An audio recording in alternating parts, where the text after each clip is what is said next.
प्रेममयी शबरी की अमर कथा बहुत समय पहले की बात है। दंडकारण्य के गहरे घने जंगलों में एक छोटी सी झोपड़ी में शबरी नाम की एक गरीब आदिवासी स्त्री रहती थी। शबरी का जन्म एक नीची मानी जाने वाली जाति में हुआ था, लेकिन उसका हृदय भक्ति, श्रद्धा और प्रेम से परिपूर्ण था। शबरी बचपन से ही परम सत्य की खोज में थी। वह जानती थी कि पशु बलि, जाति पाति और अंधविश्वासों में ईश्वर नहीं बसते।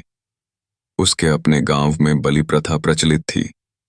जब उसकी शादी तय की गई तो उसने देखा कि उसके विवाह में हजारों निर्दोष जानवरों की बलि दी जा रही थी।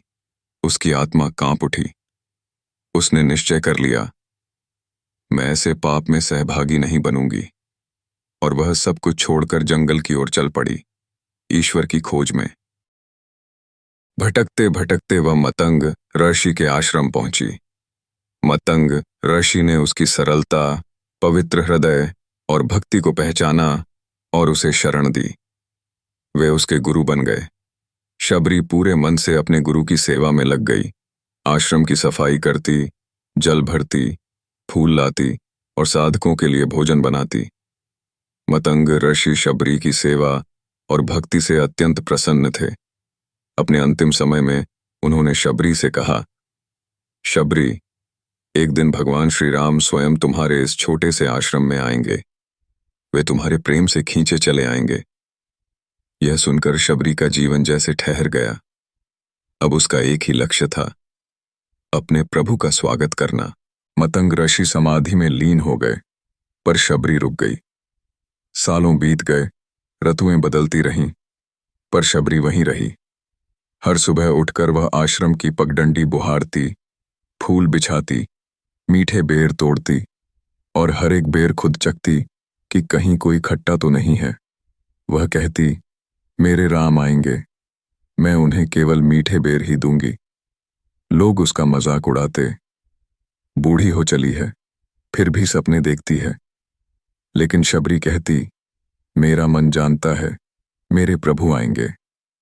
जब सीता माता का हरण हो गया और श्री राम उन्हें खोजते खोजते दंडकारण्य पहुंचे, तब राम लक्ष्मण शबरी के आश्रम की ओर आए।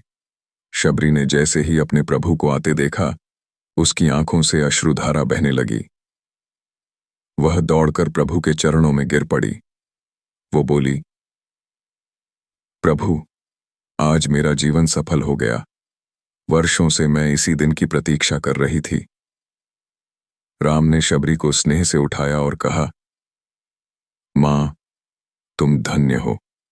तुम्हारे प्रेम ने मुझे यहां तक खींच लाया है।